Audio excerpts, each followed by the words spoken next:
कानी बहू।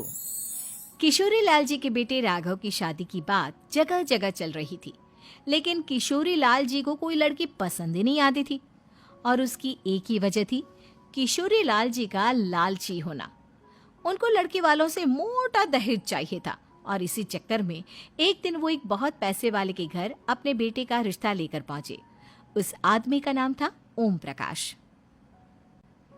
देखे किशोरी लाल जी, मेरी एक ही बेटी है और मेरी सारी संपत्ति जायदाद सब कुछ मेरी बेटी नैना का ही है। पापा, नाम से लगता है बहुत खूबसूरत होगी। कितना अच्छा नाम है ना, नैना। ओ, वैसे बात तो सही है आपकी। अब इतना पैसा है, जमीन जायदाद है, इकलौती बेटी, आप भी क्या करेंगे? सब कुछ उसे ही देंगे ना। बिल्कुल ठीक पहचाना आपने। बस बेटी की शादी और सारी जायदाद उसके नाम। पापा, बिना देखे हाँ कर दीजिए ना। इतना अच्छा रिश्ता फिर कहाँ मिलेगा? माला माल हो जाएंगे हम। मैं अपनी बेटी को बुलाता हूँ। अरे नहीं नहीं नहीं नहीं, आपकी बेटी का नाम नैना है, सुनकर ही लगता है बहुत सुंदर होगी। रहने दीजिए अंकल, मैं तो आपकी बेटी के नाम से ही इतना खुश हो गया हूँ कि उसे बिना देखे शादी करने को तैयार हूँ। अब तो मैं उसका चेहरा सीधे शादी के बाद ही देखूंगा। और इस तरह राघव नैना का चेहरा नहीं देखता और उससे शादी कर लेता है। शादी के बाद अपनी सुहाग रात पर जब राघव नैना का घूंघट उठाकर देखता है तो नैना की आंखें बंद थी। कितनी खूबसूरत हो तुम नैना, जरा अपनी आंखें खोलकर मेरी तरफ देखो तो सही। नहीं, मुझे शर्म आती है।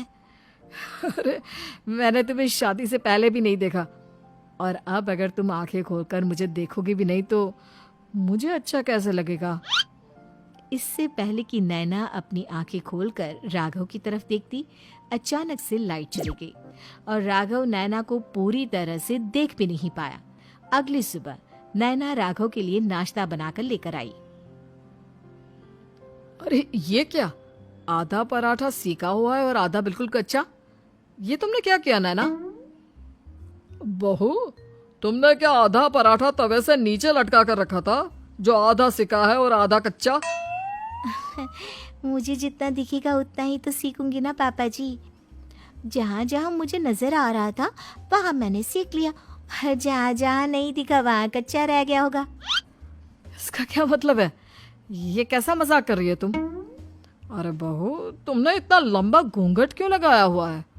देखो, हमारे घर में बहुओं को बेटी की तरह रखा जाता है, और फिर तुम तो इतना सारा माल लेकर आई हो। देखो, ये घूंघट डालकर रखने की कोई जरूरत नहीं है। हाँ नैना, पापा जी ठीक कह रहे हैं, तुम तो आराम से रहो, अपना ही घर समझो। नैना अचानक से अपना घूंघट उठा लेती है। अरे ये क्या पापा, नैना की तो एक आंख फूटी हुई है। नाम से नैना, लेकिन ये तो कानी बहू निकली। मेरे साथ धोखा हुआ है, धोखा। बिना दिखाए अपनी कानी लड़की मेरे संग ब्याह दी। मुझे कानी बीवी नहीं चाहिए। मुझे अभी ओम प्रकाश जी से बात करनी पड़ेगी। आखिर उन्होंने मेरे साथ ऐसा किया क्यों? अरे, आप लोगों ने ही तो पापा से कहा था कि आप लोग शादी से पहले मुझे देखना नहीं चाहते। अब मेरे पापा पर क्यों इल्जाम लगा रहे हैं? अरे लेकिन उन्हें बताना तो चाहिए था ना कि तुम कानी हो, एक आंख से तुम्हें दिखाई नहीं देता। किशोरी लाल और राघव नाराज होकर ओम प्रकाश को अपने घर बुलाते हैं। पापा जी, ये आपने क्या किया? शादी से पहले बताया क्यों नहीं कि नैना की आंखों में परेशानी है? अरे, आप ही ने तो लड़की देखने से मना कर दिया था। अरे लेकिन आप बता तो सकते थे। आपको तो हमारी बेटी की प्रॉपर्टी चाहिए थी, वो भी पूरी की पूरी। अब क्या हुआ अगर उसे आधा दिखाई देता है? प्रॉपर्टी तो आपको पूरी मिल गई ना। अरे ये क्या बात हुई? मेरी शादी प्रॉपर्टी से नहीं, आपकी बेटी से हुई है। अब ये तो पहले सोचना चाहिए था, तब तो मेरी प्रॉपर्टी देखकर तुम्हारी जुबान लप लपा रही थी। लेकिन मैं कानी लड़की को अपनी बीवी बनाकर नहीं रख सकता। पापा, कुछ करिए ना आप। हाँ, करता हूँ। देखिए ओम प्रकाश जी, आप हमारे साथ ऐसा नहीं कर सकते। और तुम देखो, अगर तुमने मेरी बेटी से शादी तोड़ी ना, तो जो भी प्रॉपर्टी मैंने तुम्हें दी है वो तो पूरी की पूरी वापस ले ही लूंगा, और आधी प्रॉपर्टी तुम्हारी भी लूंगा। अरे मेरी आधी प्रॉपर्टी भला क्यों लेंगे आप? इसलिए क्योंकि मेरी बेटी को आधा नजर आता है और उसकी नजर अभी तक तुम्हारी आधी जायदाद पर ही पड़ी है। अब तुम उसे घर से निकालोगे तो कुछ तो लेकर जाएगी ना। और अगर हम आपकी बेटी को अपने घर की बहू बनाकर रखे तो? तो तुम्हारी पूरी प्रॉपर्टी तुम्हारी ही रहेगी, और जो मैंने तुम्हें दिया है ना, उसमें से बस मैं आधा लेकर जाऊंगा।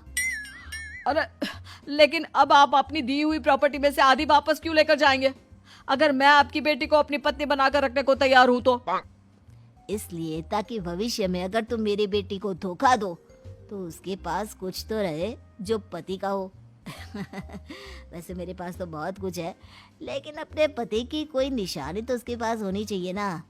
अब अगर तुमने मेरी बेटी को कानी कहा तो तुम्हें प्रॉपर्टी भी कानी ही मिलेगी, पूरी नहीं। जमाए राजा। किशोरी लाल और राघव समझ चुके थे कि वो बुरी तरह फंस चुके हैं और अब उनके पास वहां से निकलने का कोई चारा नहीं है। अब समझ में आया ना, लालच बुरी बला होती है। एक तो तुम्हें प्रॉपर्टी मिली, ऊपर से बीवी मिली, उसमें तुम्हें नखरे भी दिखाने हैं। आए बड़े, चुपचाप बैठो दोनों। कुछ दिनों के बाद नैना राघव की कार लेकर बाजार घूमने निकलती है और जब कार लेकर वापस आती है, ये क्या? एक तरफ से मेरी गाड़ी पूरी खराब हो चुकी है। लगता है तुमने मेरी गाड़ी को किसी दूसरी गाड़ी के साथ एक्सीडेंट किया है। अरे अरे कितना बड़ा नुकसान कर दिया तुमने बहू। वो क्या है ना पापा जी, मुझे एक आंख से दिखाई नहीं दे रहा था, सामने से गाड़ी आ रही थी। मुझे तो सिर्फ आधा ही दिखाई दिया और वो गाड़ी मेरी कार से रगड़ते हुए निकल गई। अब मैं क्या करूं बताओ? आप इसे ठीक कराने के पैसे कौन देगा? तुम्हारे पापा। तुमने मुझसे इस तरह से बात की? अभी रुको। नैना राघव की शिकायत ओम प्रकाश को कर देती है। देखो राघव, अब जो मेरी आधी प्रॉपर्टी तुम्हारे पास थी ना, उसमें से आधी और मैं लेकर जाऊंगा, क्योंकि तुमने मेरी बेटी को डांटा। अरे नहीं नहीं पापा जी, गलती हो गई, माफ कर दो। गलती की तो कोई गुंजाइश ही नहीं। अगली बार मेरी बेटी को डांटा तो बची हुई आधी में से आधी और ले जाऊंगा। लालच के चक्कर में हम दोनों ने बहुत बड़ी गलती कर दी बेटा। एक तो तुम्हें कानी बहू मिली और ऊपर से जो माल मिला वो भी काना। इस तरह राघव की हर एक गलती पर ओम प्रकाश उसकी प्रॉपर्टी का आधा आधा हिस्सा लेकर अपना सारा माल वापस ले गया और राघव को कानी बीवी से काम चलाना पड़ा।